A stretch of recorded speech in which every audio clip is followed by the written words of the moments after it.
दोस्तों जरा सोचिए कि आपको किसी ऐसी गलती का खामियाजा भुगतना पड़ जाए जिसके लिए आप जिम्मेदार ही ना हो, आप रिस्पॉन्सिबल ही ना हो। आपको किसी ऐसी गलती के लिए जुर्माना भरना पड़ जाए जो आपने किया ही ना हो। तो क्या इंसाफ है? नहीं। क्या ये न्याय है? नहीं। इस समय पूरी दुनिया क्लाइमेट चेंज एक ऐसा विषय है जिस समय पूरी दुनिया इस चिंता से जूझ रही है और सबके लिए चिंता का विषय बना हुआ है। लेकिन क्या क्लाइमेट चेंज के लिए जो लोग रिस्पॉन्सिबल हैं, क्या वाकई में उनको चिंता हो रही है या क्या वाकई में उनको किसी समस्या का सामना करना पड़ रहा है? दोस्तों मैं बात कर रहा हूं पैसिफिक ओशन में सिचुएटेड एक छोटा सा आइलैंड कंट्री जिसको शायद क्लाइमेट चेंज क्या होता है इसके बारे में भी नहीं पता होगा और आज उसको क्लाइमेट चेंज का सबसे बड़ा नुकसान झेलना पड़ रहा है। इमेजिन करिए कि जिस देश में आप रहते हैं कोई आए और कहे कि भाई ये तुम्हारा देश अब डूबने वाला है और तुमको अब इस देश से किसी दूसरे जगह पर जाकर शिफ्ट होना पड़ेगा। बहुत सारे रीजन में जब फ्लड आती है, बाढ़ आती है और कुछ टेम्पररी टाइम के लिए हमें उस रीजन को छोड़कर जाना होता है तो बहुत दुख होता है। हम अपनी पसंदीदा चीजों को साथ में भी नहीं लेके जा सकते। लेकिन सोचो परमानेंटली तुमको शिफ्ट होने के लिए बोल दिया कि आज से 25 साल बाद तुम्हारा यह देश डूब जाएगा, इसलिए उसके पहले तुम यहां से माइग्रेट हो जाओ, शिफ्ट हो जाओ। भाई हर एक इंसान का अपने नेशन के साथ एक इमोशनल कनेक्ट होता है। नेशनलिज्म की भावना सबके मन में होती है, चाहे वो देश छोटा हो या वो देश बड़ा हो। दोस्तों ऐसी ही एक बात नासा ने अपनी रिपोर्ट में बोली है कि पिछले 2-3 डिकेड्स में देखा गया कि जो पैसिफिक ओशन है, पैसिफिक ओशन का जो सी लेवल है वो थोड़ा थोड़ा राइज कर रहा है। ऑलमोस्ट 6 इंचेस के आसपास पैसिफिक ओशन का सी लेवल राइज हुआ है और पैसिफिक ओशन के सी लेवल राइज होने के पीछे रिस्पॉन्सिबल रीजन बताया जा रहा है क्लाइमेट चेंज, जलवायु परिवर्तन। और इस क्लाइमेट चेंज की वजह से टेम्परेचर इंक्रीज हो रहा है। जो बड़े बड़े ग्लेशियर्स हैं वो ग्लेशियर्स मेल्ट हो रहे हैं और ग्लेशियर्स के मेल्ट होने की वजह से दोस्तों सी लेवल राइज कर रहा है। मैं बात कर रहा हूं एक छोटा सा देश जो पैसिफिक ओशन में सिचुएटेड है और उस कंट्री का नाम है तुवालू। वो देश है तुवालू और तुवालू 2050 तक यानी आज से लगभग 25 साल बाद ऑलमोस्ट सबमर्ज हो चुका होगा। यानी तुवालू नाम का देश केवल और केवल किताबों में ही रह जाएगा। आज ये तुवालू देश जो पैसिफिक ओशन से लगभग 2 मीटर की हाइट पर ही सिचुएटेड है, यानी अगर आप इसका सी सरफेस से हाइट देखेंगे तो केवल 2 मीटर है। हालांकि तुवालू के लोगों ने बहुत प्रयास किया, अपने कंट्री के चारों तरफ उन्होंने ढेर सारी बाउंड्री भी बनाई, लेकिन आप कितनी भी बाउंड्री बना लीजिए, आप कितना भी बॉर्डर क्रिएट कर लीजिए, लेकिन आपको लगता है कि ये आपके बाउंड्री बनाने से यहां पर अगर आपने ये सब बाउंड्रीज क्रिएट कर ली, ये तुवालू छोटा सा देश जो लगभग 12,000 की पॉपुलेशन वाला एक देश है ये, और इस 12,000 की पॉपुलेशन वाले देश के लोगों को अब माइग्रेट होना पड़ रहा है और इनके पास माइग्रेट होने का ऑप्शन है ऑस्ट्रेलिया और दूसरा ऑप्शन है न्यूजीलैंड। आपको बता दूं इस कैटेगरी के माइग्रेशन को, ये जो माइग्रेशन हो रहा है, माइग्रेशन लोग अलग अलग तरीकों से करते हैं, अलग अलग वजहों से करते हैं। कोई रोजगार के लिए माइग्रेट करता है, कोई लाइवलीहुड के लिए माइग्रेट करता है, कोई बेस्ट एजुकेशन के लिए, कोई हेल्थ केयर फैसिलिटीज के लिए या कोई बेटर लाइफस्टाइल के लिए माइग्रेट करता है। लेकिन इन लोगों को माइग्रेट करना पड़ रहा है because of the climate change. So this is a climate change migration और यहां की जो आबादी है, यहां के जो रहने वाले लोग हैं, ये इससे सफर कर रहे हैं और 25 सालों तक के भीतर में इसको खाली कर रहा है, क्योंकि ये एरिया अब सबमर्ज हो जाएगा। इन लोगों ने हालांकि कोशिश बहुत करी, यहां पर इन्होंने बड़ी बड़ी वॉल्स बना दी, बाउंड्रीज बना दी, लेकिन क्या होता है जब ये टाइड्स आते हैं तो ये वॉल्स काम नहीं करती हैं और धीरे धीरे ये पूरा एरिया सबमर्ज होता जा रहा है। सबसे बड़ा रिस्पॉन्सिबल रीजन है इसके लिए क्लाइमेट चेंज, जलवायु में होने वाला परिवर्तन। अब चूंकि तुवालू की बात आई है सामने, ये मुद्दा लगभग पिछले 6-7-8 महीनों से लगातार चर्चा में बना हुआ है।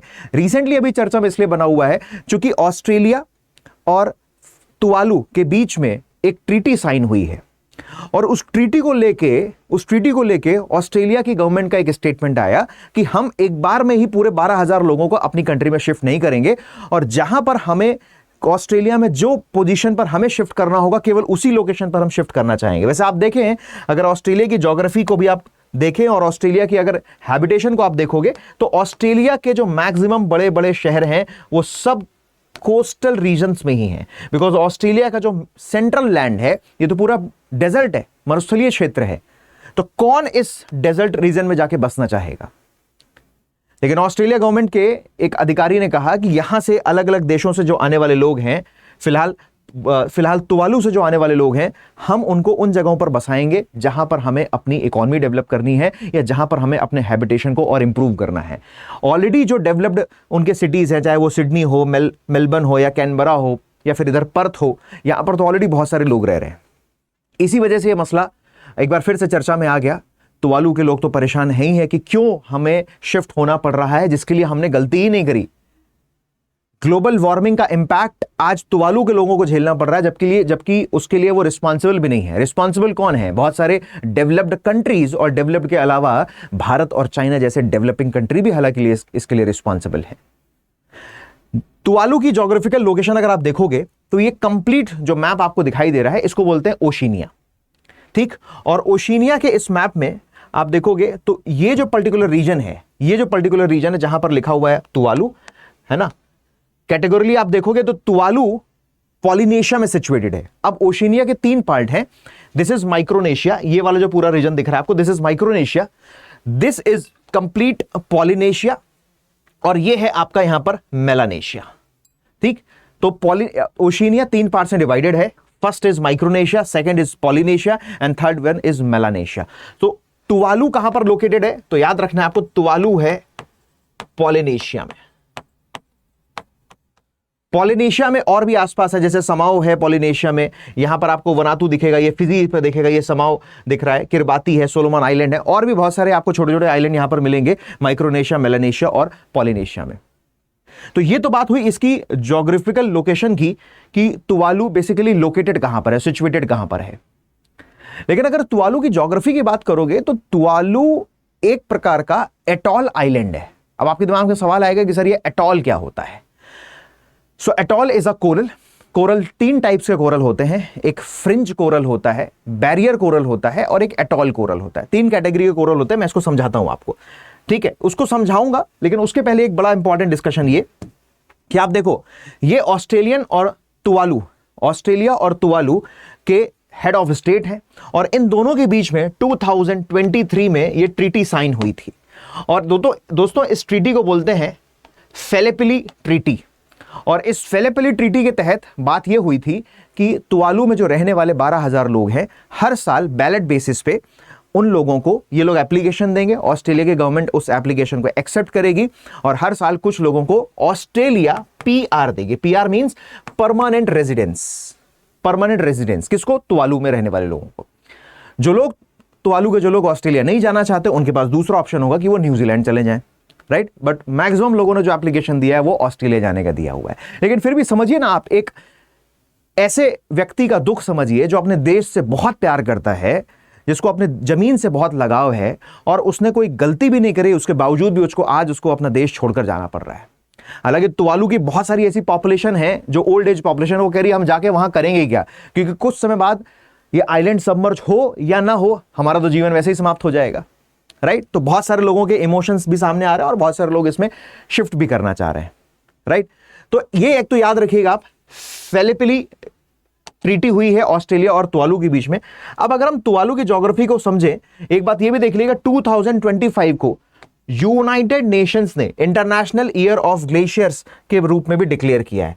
2025 को यूनाइटेड नेशंस ने इंटरनेशनल ईयर ऑफ ग्लेशियर्स भी के रूप में डिक्लेयर किया है, क्योंकि ग्लोबल वार्मिंग की वजह से ग्लेशियर सारे मेल्ट होते जा रहे हैं, और उस मेल्ट होते ग्लेशियर्स की वजह से पैसिफिक ओशन का लेवल बढ़ता जा रहा है।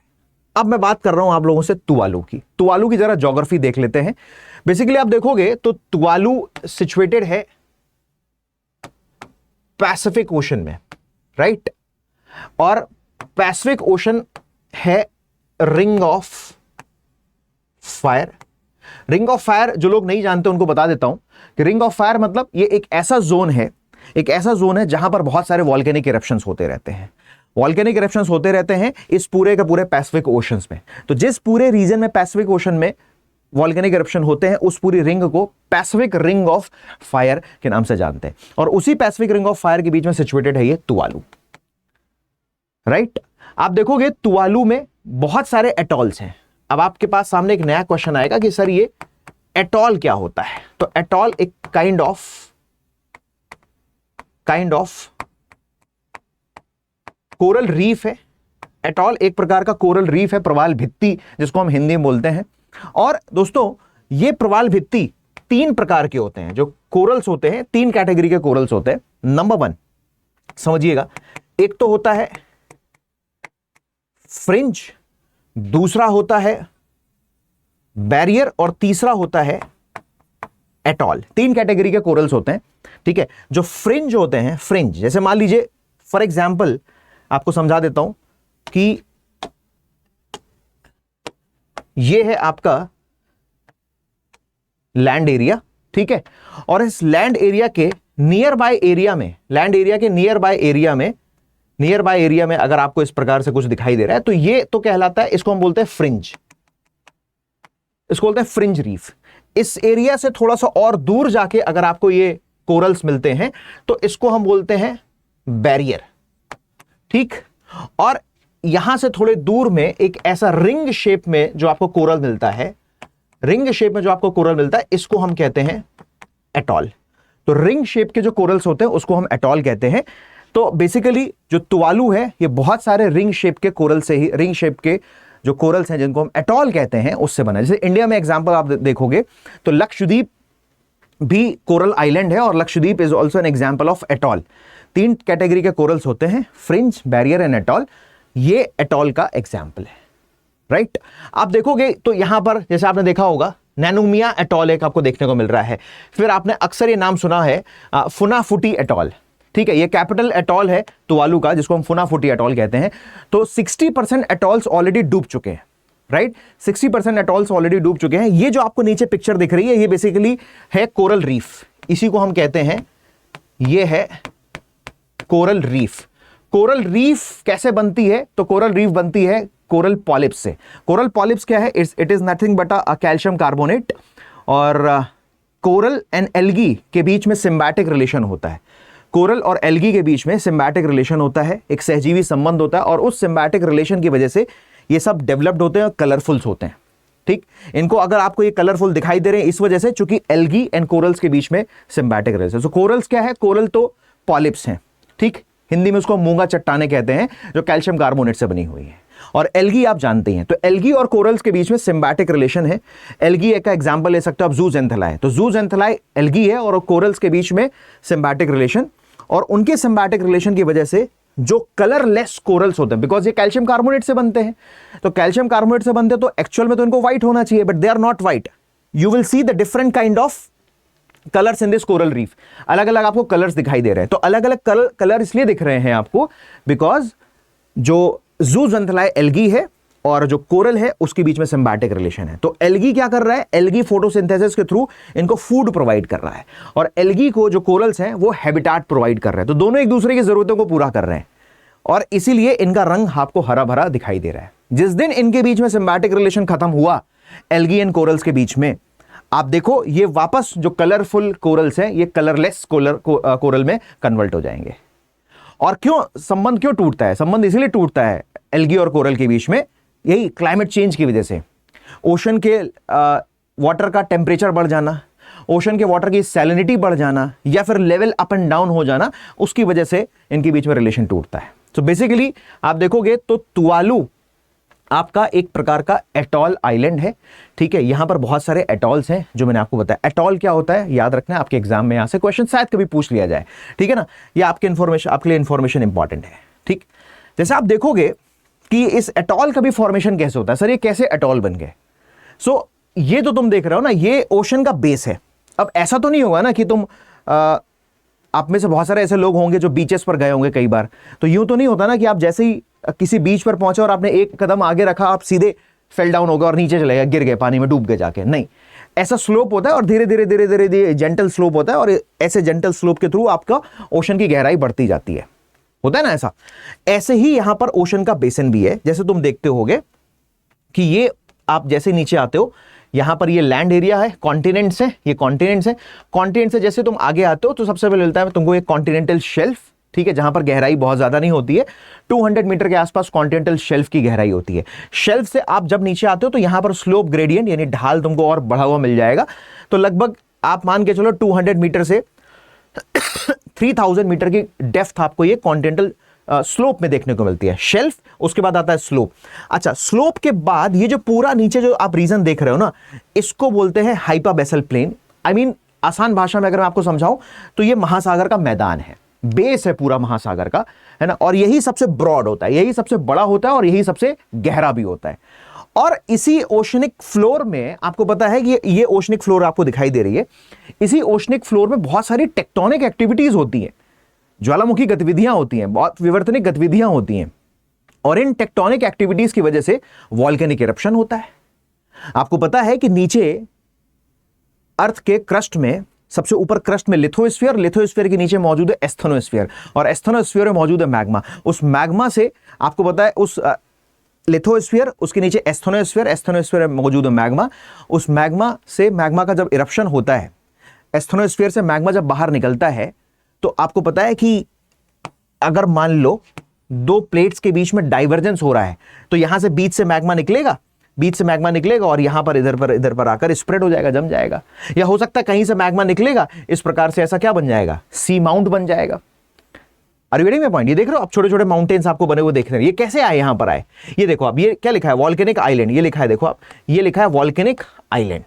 तो वॉल्केनिक इरप्शन हुआ, तो इसी वॉल्केनिक आइलैंड से जो कोन शेप में आपको दिखाई दे रहा है, ध्यान रखिएगा, जो कोन शेप में आपको दिखाई दे रहा है, यहीं पर नीचे फॉर्मेशन धीरे धीरे होता है एटॉल का। कैसे, जरा सुनना जरा ध्यान से, इस बड़ा इंटरेस्टिंग है स्टेप ये, इसको एटॉल को समझना कि एटॉल का फॉर्मेशन कैसे हुआ है। देखो, सबसे पहले आपको पता है कि यहां पर नीचे मैग्मा का इरप्शन हुआ होगा, मैग्मा का इरप्शन हुआ ओशन के फ्लोर पर, ये वॉल्केनिक आइलैंड यहां पर बन गया। आप कई लोगों को लग रहा होगा सर पानी के अंदर मैग्मा का इरप्शन कैसे हो जाएगा, वो ज्योग्राफी के आप डिटेल में जब पढ़ोगे तो आपको समझ में आएगा, ठीक है। तो ये वॉल्केनिक आइलैंड क्रिएट हुआ, धीरे धीरे धीरे धीरे क्या हो रहा है, अगले स्टेप में आप देख रहे हो कि आइलैंड सिंक हो रहा है। और जब आइलैंड सिंक हो रहा है तो चारों तरफ आपको ये छोटा सा, आपको ये हैबिटाट, ये ग्रीन कलर में देख रहे हैं, आपको ये हैबिटाट देखने को मिल रहा है, ठीक। अगले स्टेप में आपको यहां पर ये गुयॉट देखने को मिल रहा है। गुयॉट बेसिकली, जब ये जो ऊपर वाला शेप है, ओशन की वेव्स जब इसको इरोड करती जाती है तो ये ऊपर वाला हिस्सा फ्लैट हो जाता है। अब जब बीच वाला हिस्सा तो पूरा अंदर सबमर्ज हो गया, ये साइड का जो हिस्सा आपको दिख रहा है, ये वाला, ठीक है, ये बन जाता है तुम्हारा बैरियर रीफ, और ये है सिंकिंग आइलैंड, वो आइलैंड जो तुम्हारा धीरे धीरे सबमर्ज हो चुका है या सबमर्ज हो रहा है। उसका ही नेक्स्ट स्टेप होता है ये, जिसको हम कह रहे हैं एटॉल। बीच वाला हिस्सा पूरा सबमर्ज हो गया, चारों तरफ एक रिंग जैसा स्ट्रक्चर बन गया, और उस रिंग जैसे स्ट्रक्चर के अंदर भरा हुआ है पानी, और उसको हम कहते हैं, अंदर जिसमें पानी भरा है वो होता है तुम्हारा लगून, जिसको हम लगून झील भी कहते हैं। और चारों तरफ ये जो बना हुआ है जो रिंग शेप स्ट्रक्चर, उसको हम कह देते हैं एटॉल। क्लियर? तो एटॉल कैसे बनता है? सबसे पहला स्टेप होता है वॉल्केनिक इरप्शन, और पूरे इस स्टेप को हम फॉलो करते हुए जाते हैं, आखिरी में हमको ये एटॉल यहां पर देखने को मिलता है। सो आप इस रीजन को देखोगे तो यहां पर बहुत सारे आपको एटॉल देखने को मिल रहे हैं। तो क्यों डूबा, कारण क्या है उसके पीछे? नासा ने भी जो सबसे बड़े 3-4 रीजन बताए कि ग्लोबल वार्मिंग की वजह से ना, ग्लोबल वार्मिंग की वजह से ग्रीन हाउस गैसेस का एमिशन बहुत ज्यादा हो रहा है, और ग्रीन हाउस गैसेस का एमिशन ज्यादा होगा तो आपको पता है ये बात बहुत अच्छे से कि ग्रीन हाउस गैसेस की अगर लेयर मोटी होती जाएगी, ठीक है, तो जो टेरेस्ट्रियल रेडिएशन है, वो कंप्लीट रेडिएशन जितना उसको स्पेस में जाना है वो नहीं जाएगा। ग्रीन हाउस गैसेस उस टेरेस्ट्रियल रेडिएशन को ट्रैप कर लेंगी। ग्रीन हाउस गैसेस की लेयर अगर मोटी हो जाएगी तो जो टेरेस्ट्रियल रेडिएशन क्या होता है, मतलब अर्थ से टकराकर वापस लौट के जाने वाला जो एनर्जी है, उसको हम टेरेस्ट्रियल रेडिएशन कहते हैं। तो उस टेरेस्ट्रियल रेडिएशन को ग्रीन हाउस गैसेस क्या कर लेंगे, ट्रैप कर लेंगे। इससे क्या हो रहा है, हमारा जो पूरा कंप्लीट एटमॉस्फेयर है उसका टेम्परेचर बढ़ रहा है, और इस फिनोमेना को हम कहते हैं ग्लोबल वार्मिंग। और उसके टेम्परेचर बढ़ने की वजह से जो बड़े बड़े ग्लेशियर्स हैं वो धीरे धीरे धीरे मेल्ट हो रहे हैं, और ग्लेशियर जब मेल्ट होंगे तो उनका वाटर कहां जाएगा, जाहिर सी बात है ओशनिक बॉडी में जाएगा। तो ओशनिक बॉडी का जो लेवल है, जो सी लेवल है, वो राइज कर रहा है। तो ऐसे एरियाज जो ओशनिक लेवल के या सी लेवल के बहुत ऊपर है, उनको तो कोई फर्क नहीं पड़ेगा इस बात से। लेकिन सोचो तुवालू जैसा कंट्री जो सी लेवल से केवल 2 मीटर ही हाइट पर है, तो वो तो सबसे ज्यादा वल्नरेबल होगा। इसीलिए तुवालू डूब रहा है, इसीलिए तुवालू दोस्तों सबमर्ज हो रहा है, राइट। तो ये छोटी सी इंफॉर्मेशन मुझे देनी थी। आई होप ये इंफॉर्मेशन आपके लिए काम की होगी। अगर आप ऐसी और भी इंफॉर्मेशन चाहते हैं तो दोस्तों ये मेरे टेलीग्राम चैनल का QR कोड है, इस QR कोड को स्कैन कर लीजिए, ठीक है। ये नीचे यहां पर यूजर नेम लिखा हुआ है वैभव शिवहरे UPSC, ये भी आप टेलीग्राम पर सर्च करोगे तो आपको कंप्लीट डिटेल मेरे वीडियोस की मिल जाएगी। Thank you so much, God bless you all.